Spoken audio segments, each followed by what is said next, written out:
Getting a duel that was on my wishlist in Manabu vs. Robian was really pleasant. And we got some interesting new monsters throughout this duel as well, and a great setup for who was being possessed by the Earth Tomorrow. Hello everyone and welcome to Dueling with Downton, and today is all about episode 46 of the Yu-Gi-Oh! Go Rush anime series.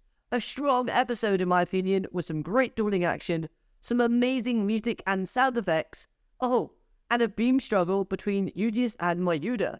Who doesn't love that?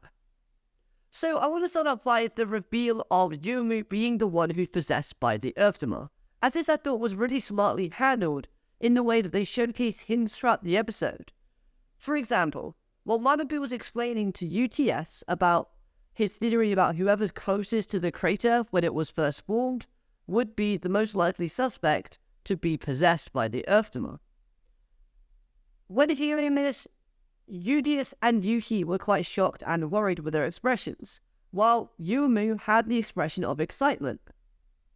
Again, when we had the beam struggle, we saw our whole crew kind of struggling to hang on and kind of amazed at what was happening, but the one with the expression of excitement on her face, ding ding ding, that was Yumu again.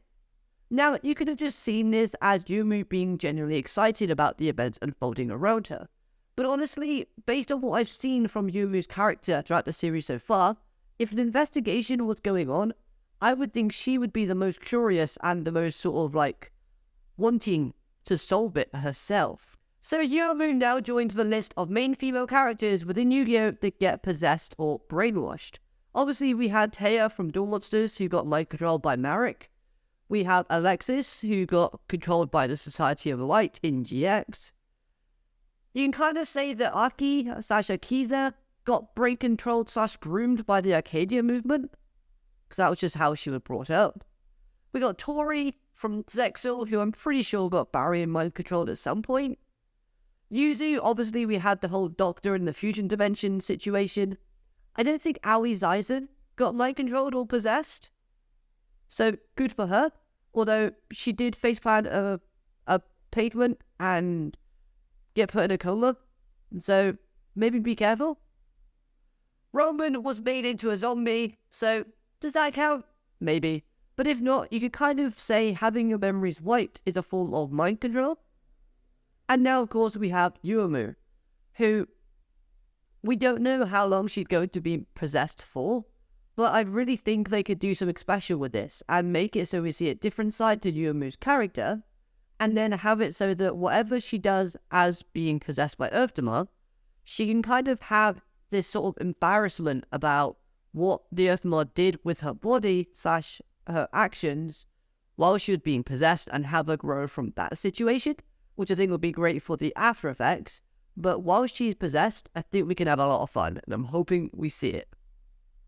One last note on Yumu being possessed by the Earth Tomorrow, though, that I wanted to point out was the UTS report section. These reports come after the episode themselves, just before the preview. And this episode still had Yumu under the Earth Tomorrow's control, because you see with their eyes are a different color, because they're now red. And I really love it when Studio Bridge does little details like this, because it shows that they really do care about the product, and it does show a bit of consistency, which I do like. Keeping with the Earth Tomorrow really quickly though, it is evolving, as Ranran tells us that it's now gained an ego and a love for dueling, but is also able to evade Yuhi's detection sensors.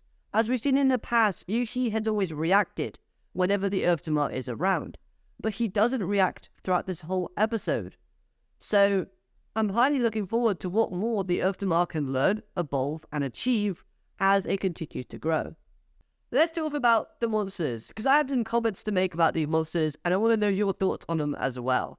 For example, this monster, used by Manabu, will never get a UK anime showcasing or a card printed, unless they redesign it. After all, this monster literally has a gun on its head, and that's a big no-no within English Yu-Gi-Oh! Just ask Bandit Keith and his invisible gun to Pegasus.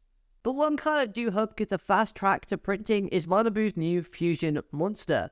I already thought the advanced summoning version of this card was awesome, but this Fusion monster takes it to another level of amazingness, and I just want it in my deck when I try to build it. Whereas looking at Rovian's new cards, you can't tell me that these two monsters are not the same person, or at the very least, mother and child. And they look very similar, and the child-looking monster actually is a level 2, while the adult-looking monster is a level 4. So, you kind of use the levels as age differences here, and you can see how I came to that conclusion. But another card that I do hope gets a fast track to printing from Rovian's side of things is her newest ace monster. All of Rovian's sort of monsters like Banjovi and Prophecy Phase look amazing, and I can definitely say that this final list fits on that list of amazing cards that Rovian has.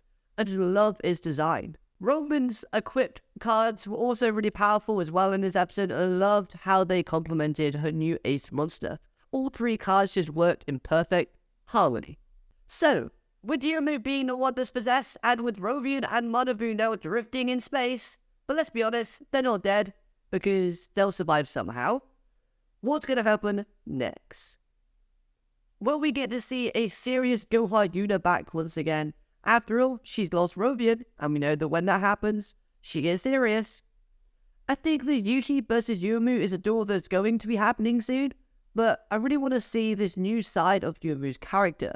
See what she's like when the character's a bit more relaxed and a bit more jolly and carefree. So let me know your thoughts on this episode, and I hope you have a wonderful day. Of course, I do hope you've enjoyed this video. If you have, hit that like button, comment your thoughts, subscribe, so you never miss a video from me. See you next time. Arigato, matane, goodbye.